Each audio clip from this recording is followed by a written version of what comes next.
Bonsoir à toutes et à tous et merci de nous retrouver dans ce nouveau numéro du Talk BFC Politique. Mon invité a travaillé et habité dans 4 départements, l'Yonne, la Côte d'Or, la Nièvre et la Saône-et-Loire. C'est à la base un journaliste qui s'est engagé en politique et finalement la politique lui réussit plutôt bien puisqu'il est aujourd'hui conseiller municipal à Talent et conseiller métropolitain à Dijon Métropole évidemment. Cyril Gaucher est le 52e invité de cette émission.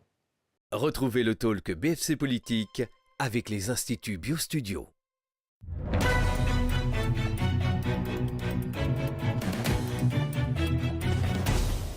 Bonsoir Cyril Gaucher. Bonsoir Vincent Herbulot. Vous auriez presque pu être ici à ma place pour poser les questions. C'est vrai. D'ailleurs, finalement, c'est peut-être le plus grand pouvoir, c'est celui du journaliste. Les questions sont souvent plus importantes que les réponses. On va voir vos réponses, Cyril Gaucher, ce soir. Pourquoi journaliste? Pourquoi vous êtes intéressé très très tôt à la radio, à la télévision, aux médias? C'est l'histoire d'un homme, je dirais, passionné par la chose publique en général. Et la chose publique, c'est la communication, c'est la presse, c'est l'audiovisuel, c'est l'écrit, c'est la parole. Et un jour, on franchit le pas et on se dit, allez, j'ai beaucoup commenté, cette fois, je vais essayer de prendre part véritablement à la marche des choses. Quand je dis journaliste, c'est RTL, Direct 8, Fun Radio, des stations nationales. Pourquoi est-ce que vous n'avez pas, j'allais dire, fait carrière sur une grande station de radio nationale ou une grande chaîne de télévision? Il y a plusieurs choses.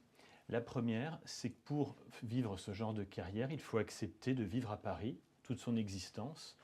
Il se trouve que j'ai rencontré mon épouse il y a un peu plus de 10 ans maintenant, que nous avons choisi de nous installer à Talent, dans une maison que nous habitons toujours aujourd'hui, et que c'est vrai que ça m'a amené à m'éloigner un petit peu de la capitale, et dès lors à faire d'autres choix professionnels, en gardant toujours ce pied à l'intérieur des médias audiovisuels et de la presse, jusqu'à évidemment le début de ces mandats d'élus que j'exerce maintenant, où là évidemment il y a pour moi une forme d'incompatibilité, là je ne transige pas avec ça, donc je n'interviens plus en tant que journaliste depuis que j'ai des mandats électifs. Entre le journalisme et la politique, il y a eu également quelques aventures professionnelles. Vous avez créé une entreprise dans l'informatique, vous êtes aujourd'hui dans l'immobilier.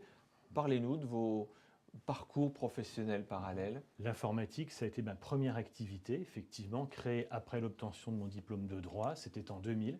C'était une société, on construisait des sites internet, on installait des réseaux d'entreprises, on vendait également de l'informatique aux particuliers à Dijon et à Chalon-sur-Saône, entreprise que j'ai confiée ensuite à mon associé en 2004.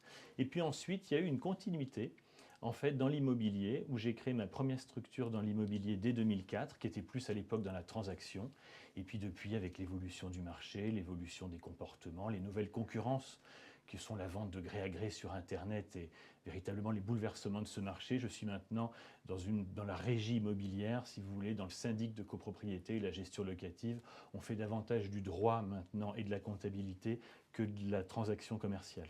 Alors juste avant de parler de vos mandats politiques et de talent notamment, je vous propose de faire une petite pause dans cette émission avec le quiz BFC Politique, dont vous connaissez, je suppose, le principe, Cyril Gaucher. Et dont je redoute les questions personnelles sur lesquelles je suis le plus pudique et le moins à l'aise, figurez-vous. Ça va bien se passer, Cyril Gaucher. Une destination de vacances? Nous avons une maison de famille dans le Var, à laquelle je me rends tous les ans, tous les étés. J'essaye au moins de me réserver 2 semaines pour le faire, et c'est l'occasion de se retrouver tous les ans en famille, de respirer un petit peu et de se ressourcer. Donc je dirais quand même que c'est le Var.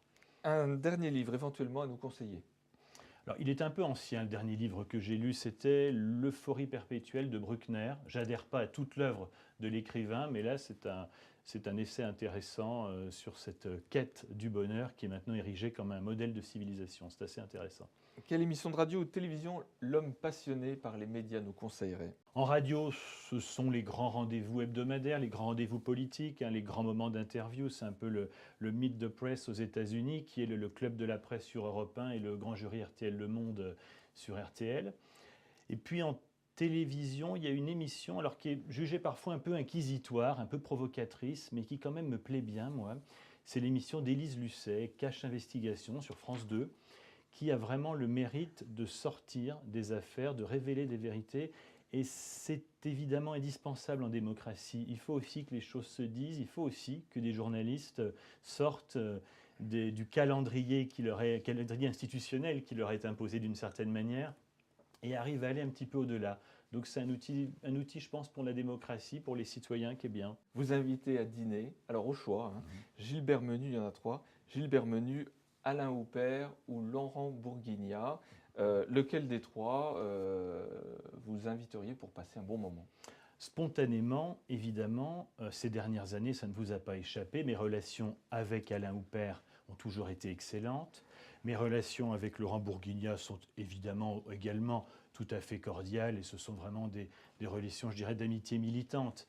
Avec Gilbert Menu, il y a eu quelques difficultés qui ne vous ont pas échappé. Alors je pense paradoxalement que c'est avec Gilbert Menu que je partagerai ce moment parce que c'est certainement avec lui que j'ai le plus de choses à dire. Alors justement, Cyril Gaucher, ça tombe bien puisque pour poursuivre cette émission, on va reprendre un petit peu l'historique pour celles et ceux qui ne seraient pas au courant de tous les tenants et les aboutissants. 2014, Gilbert Menu se représente au municipal à Talent et puis vous décidez de mener une liste frontale, de droite également, face à lui.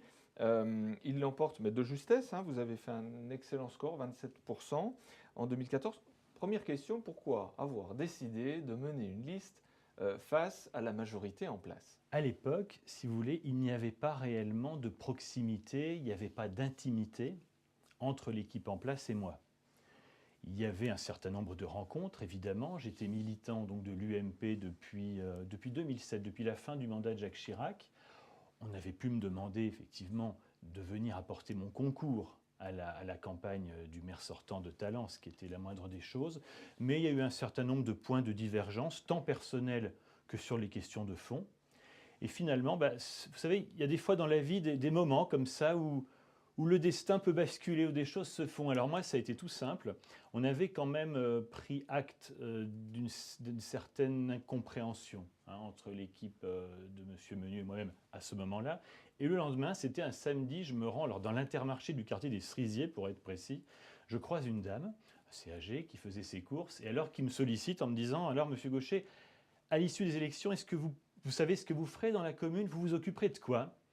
Et moi de lui dire, écoutez, on m'a proposé de m'occuper de rien et j'ai accepté. Et cette dame me dit, mais comment? C'est pas possible, présentez-vous et je voterai pour vous. Je dis, vous savez, vous allez un peu vite en besogne, il nous faut pour cela constituer une liste, etc. C'est vrai qu'on a des idées, qu'on a des valeurs, qu'on partage, mais enfin, c'est un véritable chemin tout de même.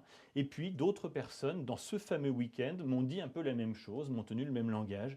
Dimanche soir, voilà, mon opinion était faite. Nous allions conduire une liste municipale qui n'était pas du tout construite pour s'opposer au maire de Talent, mais c'était pour proposer autre chose. C'était une forme de renouveau et c'était aussi peut-être pour moi un recadrage face aux valeurs qui sont les miennes, aux valeurs historiques du gaullisme avec lesquelles, c'est vrai, je ne transige pas. Si sur les municipales de 2014, vous avez écarté la gauche, en revanche, pour les départementales, vous avez fait passer la gauche avec ce fameux binôme Amandine Gaucher, par ailleurs dans la vie privée votre épouse et Alain Lamy, face à Gilbert Menu. On va revenir sur cet épisode parce que ça a permis sur le canton Dijon 5 de faire passer la gauche là pour le coup.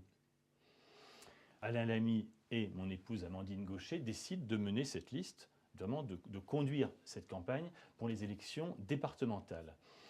Très vite, avant même que la candidature soit déclarée, je vais rencontrer le maire de Talent dans son bureau pour l'informer de cette décision.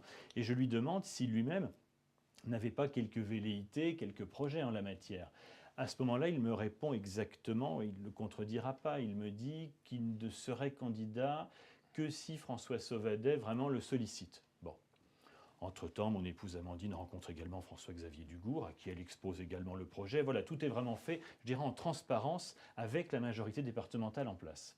Et puis, quelques semaines après, patatras, le maire de Talent annonce finalement sa candidature pour des raisons que je n'ai pas à juger. Il était après tout le sortant, il a peut-être jugé qu'il était le mieux placé pour être candidat à sa succession, pour porter les valeurs qui étaient les siennes.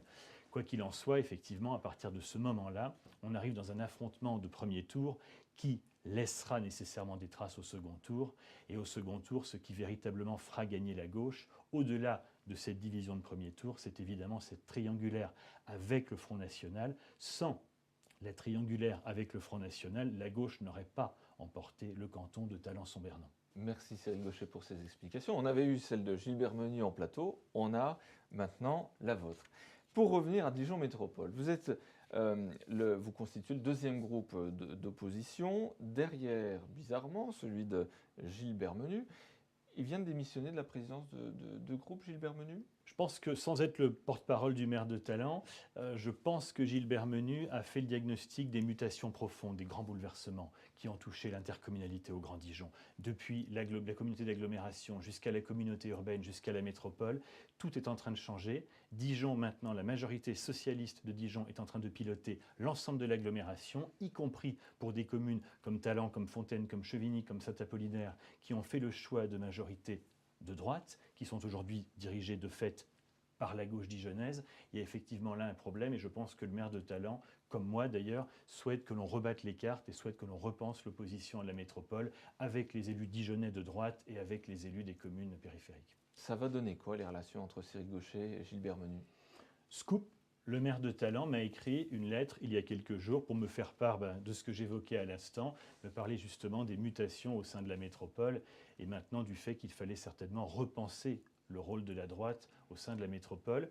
Scoop également, je lui ai répondu pour lui dire que sur ce point-là, en tout cas, je partageais son diagnostic, je partageais sa vision des choses. Personne ne vous obligeait à mener une liste face à Gilbert Menuy. C'est quoi la solution pour 2020 ? Il est évident que je prendrai part aux élections municipales de 2020 et mon équipe, mes colistiers également. Ça, c'est là une évidence. Nous sommes engagés, nous continuerons d'être engagés pour Talent. Dernière question, on arrive à la fin de cette émission, Cyril Gaucher. Vous avez rejoint Emmanuel Bichot, qui est une personnalité politique plutôt controversée dans les questions que je pose aux invités qui se succèdent sur ce plateau, par des prises de position parfois très dures, très fermes à droite. Ça ne vous dérange pas ? On a souvent dit que, je reprends cette phrase, vous savez, la gauche n'a pas nécessairement le monopole du cœur. Elle a en revanche réussi à s'arroger un monopole, celui de distribuer des bons points, celui de dire aux gens finalement qui a raison, qui a tort, celui de se proclamer finalement comme représentante de la morale et de la vérité universelle et de dire lui il est fréquentable, lui il ne l'est pas. C'est effectivement exactement ce petit jeu que mène actuellement la gauche dijonnaise. François Rebsamen a parfaitement distingué qui étaient véritablement ses adversaires politiques.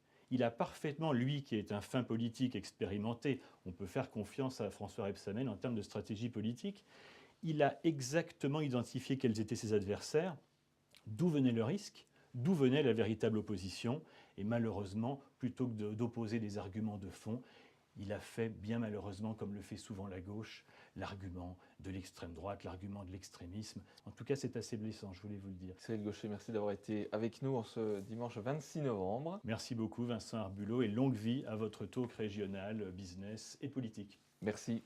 Et quant à nous, on se retrouve la semaine prochaine pour un nouveau numéro du Talk BFC Business et puis retour du Talk BFC Politique dans 15 jours. Très belle soirée à tous.